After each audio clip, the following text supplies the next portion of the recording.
Fox Vintage Snowmobile. I'm Al Pinkney.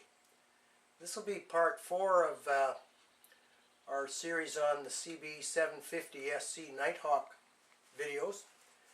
Now, the name of the business is White Fox Vintage Snowmobile, but we've been fairly consumed with motorcycle repairs this summer.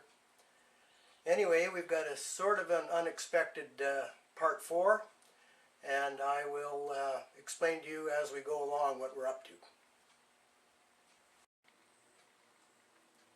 Now, you may feel that you're seeing double, and in a sense you are. What we have here is a second CB750 SE 1984 Honda engine. That's the original, and this is the replacement. Since our last video, we tried the bike out a few times. It's now a naked bike again. And we found that we have a couple more issues with the engine. We weren't happy with it. So we took it all apart again and found a couple of things. What we found that when we put a few rides on the bike, and above 4,000 RPM there was an engine clatter again. Couldn't diagnose what it was from the outside, so we took it all apart. In the oil pan, and I should have videoed that, but I cleaned the oil pan, I found a handful of debris, metal debris, which proved to be our old nemesis, the number 2 connecting rod bearing. It only lasted a few hours. And the mistake I made is that when I measured it, I used plastic gauge on this surface, and the plastic gauge indicated a good tolerance of like 1 or 2 millimeters. When you measure across laterally, like say 3 o'clock to 9 o'clock, this crank pin measures the same as all the others, or 1.415 inches. But when I measure across like 12 o'clock to 6 o'clock, this journal is worn 20 thousandths, and on closer inspection we can almost see where that's worn. Talked to a good local machinist, and he said if we could find a bearing that would take up the 20 thousandths extra, he could grind that journal down and put a bearing in. So this is possibly a future project. But at this point, this beautiful crank, otherwise 14,000 kilometers on it, is basically a boat anchor at this point. So we were contemplating parting the bike out when my friend Slavo from Dalmany, Saskatchewan emailed me after he saw my ad, a desperate plea on the local Kijiji looking for a crank. He sold me a whole motorcycle for a good price. The problem with this engine, he assures me, I haven't taken it apart yet, is that the alternator chain, which is the starter chain, is broken. On reading the forums on the internet, this is not an uncommon thing with these engines. And what he did, he took the engine apart, cleaned it out, put it back together, and bump started it and drove it.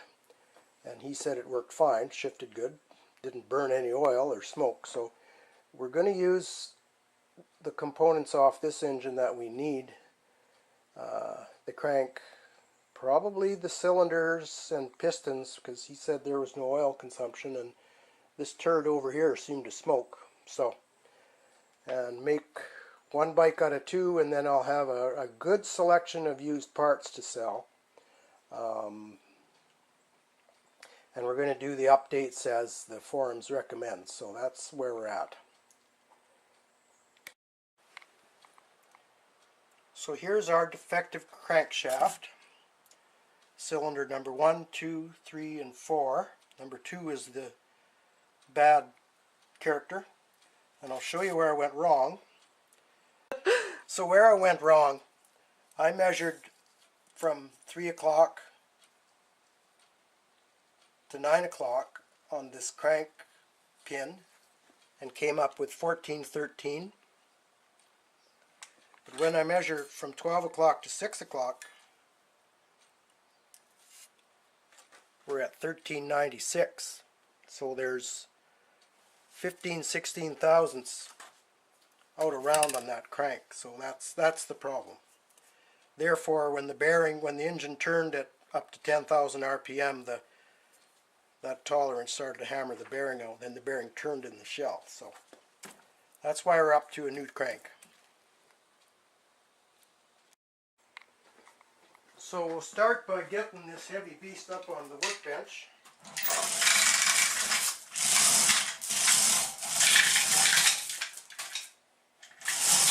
It's a two-man lift and there's only half a man here.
My original intent was to leave the top end of this engine together because Slavo said it didn't burn oil and it ran smooth, with the exception of upgrade to the cam chain and things like that. But it's fairly polluted from storage or riding around the back of trucks, and I'd have quite a time flushing all the debris out of there, especially considering this has the hydraulic valve lash adjusters, and we don't want any debris in that top valve train at all. So we're going to take the head off, or the cylinder head off, and we'll be able to wash it then. And then we'll be able to do a little more thorough inspection of the cylinders and the pistons and the valves, and make sure we're starting with a good core here.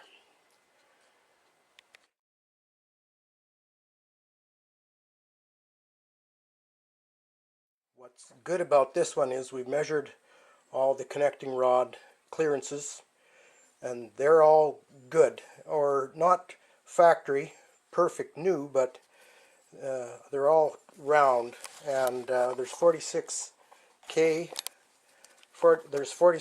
on this bike, so hopefully there's good life left. So this is the replacement engine. We're going to use Slavo's block because it matches. We're not going to take the cylinder head off. We're not taking the pistons out. They all look clean. The bores look good. So we're going to reuse that because he said when it was running it didn't burn oil, and ours seemed to. Here are some of the other issues we have. Here's the two cam chains out of both. One has this one has 46,000 kilometers. This has 14. And when we hung them from a rod, the one with 14 was slightly shorter, which indicates slightly less stretch on it. So we're going to use that one. I felt it was a bit pricey to buy new ones, which are still available, because these met the spec. There's a spec in the Honda manual that says how to measure these, and they're within the spec. Here's the alternator chains, and this is the good one out of my bike, and the suggested replacement is from later Nighthawks, 98 and up. And this is the part number for the replacement alternator chain. It is 28161-MJ0-950, made in Japan. And the difference is the replacement chain is slightly wider and has the same pattern to it, but just a little bit beefier chain. Now apparently that works, so we'll put that in. The other replacement part, this is my alternator chain tensioner slipper, and as you can see that's broken off, and I think that was what was causing a lot of the weird noises when the motor revved up. I think the alternator chain started to dance around in there, which is pretty scary.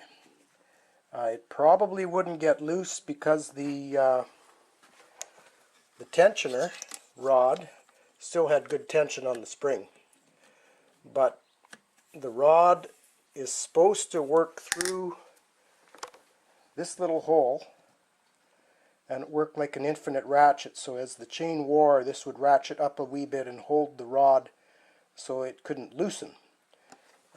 With that slipper broken, that could loosen off. And I read on the forum that it would cause, when the starter is cranking the engine, the tension goes to the opposite side of the chain, and this can dance. And that's probably why guys are breaking them. My suggestion is when you hit the starter basically on anything, turn the damn thing and like you mean it. Just don't press it. It's okay if the engine starts and the starter's still turning, because it'll just override it. Because if you start, stop, jerk, the engine stops and the starter starts, you could cause issues. So we're changing those parts. There's the table load of parts. There's another box there and 2 more boxes in the other shop, so we got lots. As we were cleaning the block, we came upon a broken bolt in here. Now there are lots of bolts in this crankcase. I'm sure this would seal, but we'll attempt to get that broken stud out of there. We got lots of replacement bolts.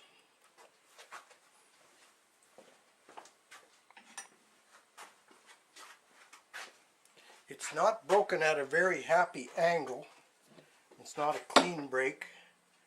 So I'm going to try to get a center punch mark dead center. Probably near impossible. I would say not. I think we'll get the die grinder and try to smooth that lump down until we can get a center mark dead center.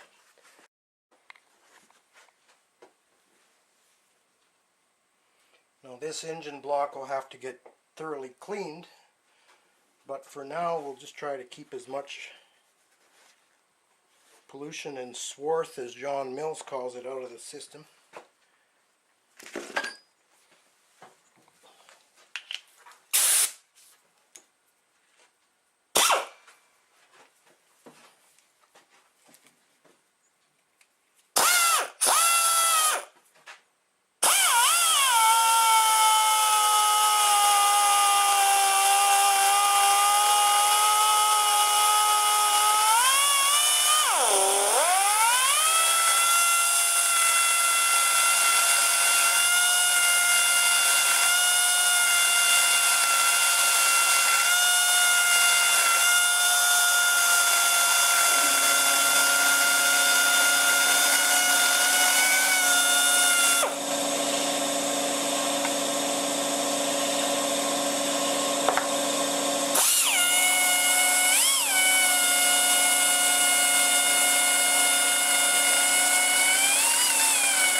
Great success! So what we have here is a reverse drill bit. It's meant to bite when the drill is reversing, and the theory behind this is that once it drills in a bit of way, it might catch on the stud that's broken off and back it right out. I've had limited success with this, but it's something I'm glad I bought. So we'll give it a try.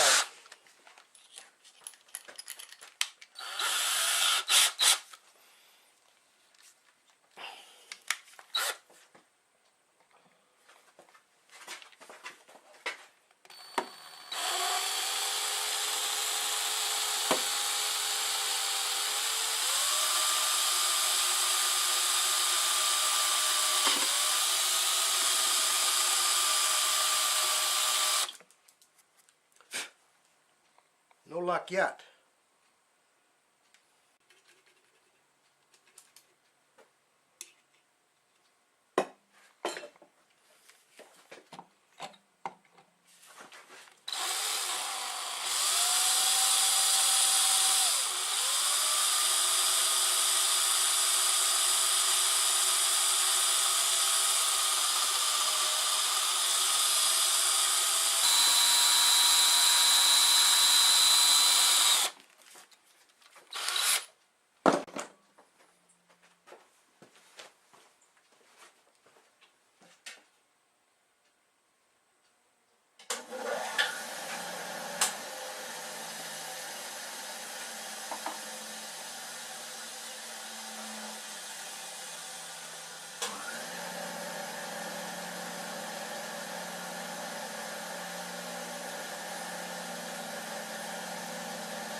Okay, we did get it to turn with the reverse drill bit, but it doesn't seem to want to bite. But now I'm finding with a little creative punch work, it is wanting to back out.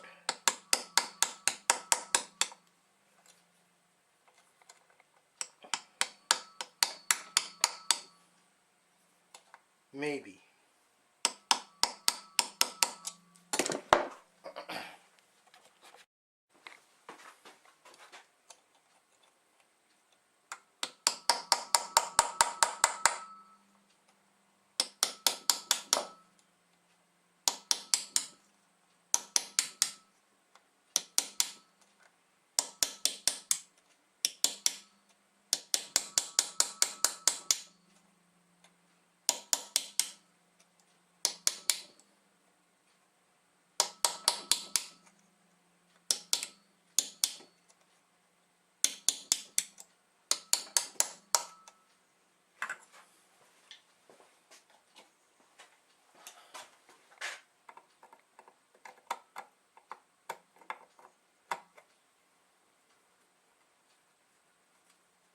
There we have it, thank goodness. Not really sure why these bolts would break off, they generally don't. That's a relief.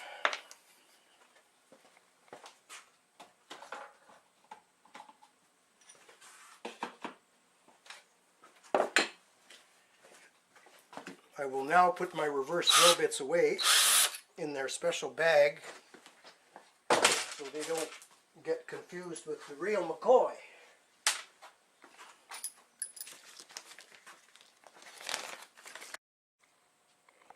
Something else I discovered, we started to clean the block, and in here by number 2 there's a tapped hole, and in Slavo's engine, the one I bought, I don't know if he took an oil line off there or what that's all about. It's under the crank, so the service manual didn't show any cautions about putting something in there before you drop the crank in. But being nervous and trying to be careful, I took my block apart, and lo and behold, that same hole is there with nothing threaded into it. So it's something Honda did with a future use in mind that didn't pan out, possibly something to do with the alternator chain tensioner, I don't know. But anyway, if you do come upon that hole and wonder what it's for, it's a mystery at this point, but it's not, obviously not necessary. So everything is cleaned as best as we can for backyard mechanics. So the point has come to drop the crank in, so we've got some Federal Mogul assembly lube, something kind of made for these bearing shell applications. So we'll put a little drop on each main bearing.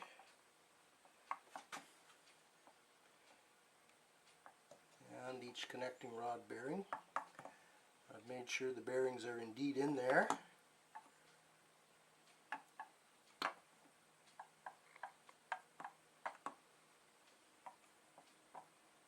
Kind of sticky stuff.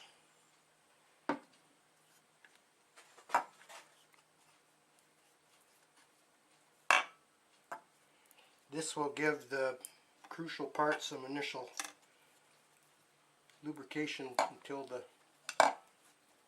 engine comes up to speed.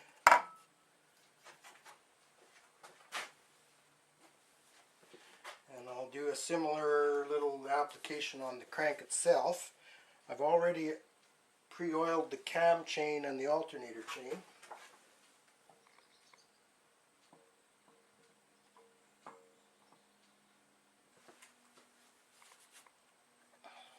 I've also blown air through all the oil passages in the crankshaft itself, just to make sure we've got oil moving through there.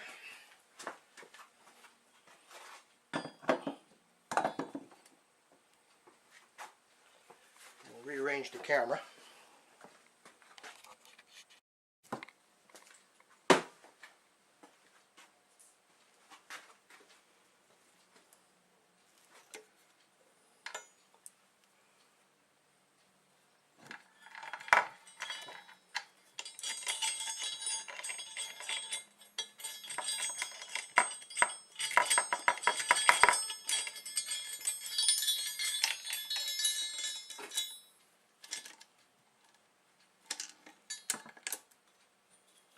The alternator chain, the brand new one, is on there.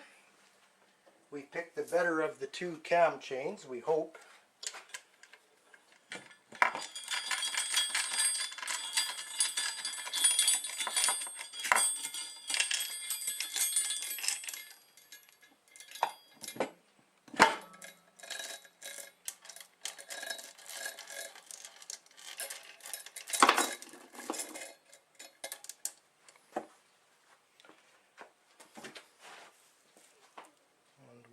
Also put a new seal on the end of the crank. Now apparently this one isn't that crucial because the oil can just return to the crankcase if there's an oil passage drilled for it.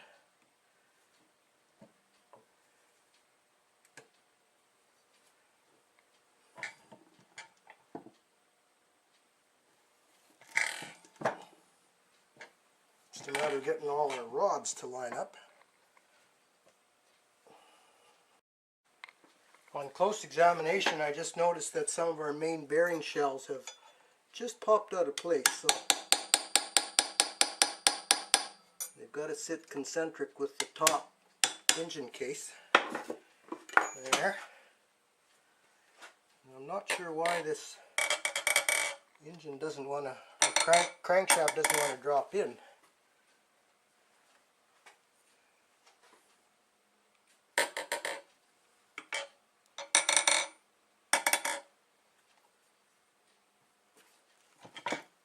There we have it. According to the service manual, the next step is to put the connecting rod caps on. And we've marked these with a little punch mark corresponding to the connecting rod on the other side, just to make sure we get them all in the right place, because these bearings are used to working with that particular part of the crankshaft. And the lobes are all lubed with assembly lube. So number 1 goes with number 1. We'll do number 4 next because it's easy to get at.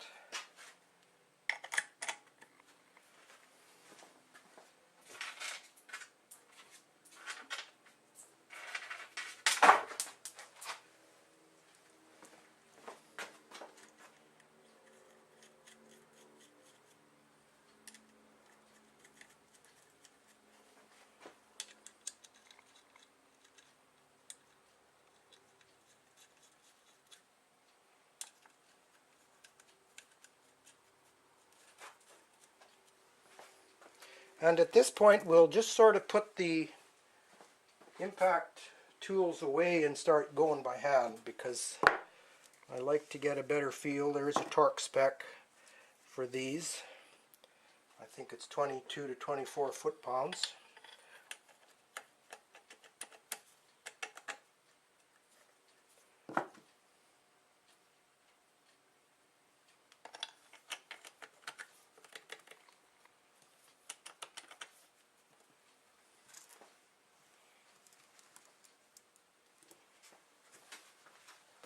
For now, we'll just give them a little torque with the regular old ratchet wrench.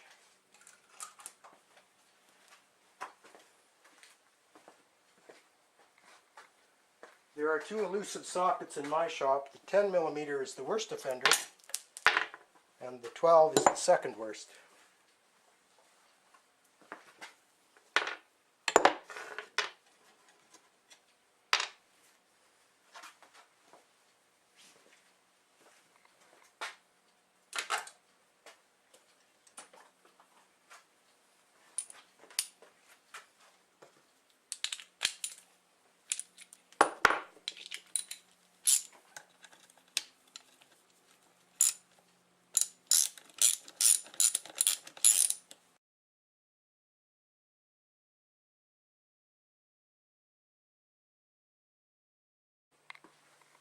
The manual suggests that you torque the connecting rod caps in 2 or 3 steps, and the spec is 22 to 24 foot-pounds, so we're going to start at 18, and we'll torque those and then we'll work our way up.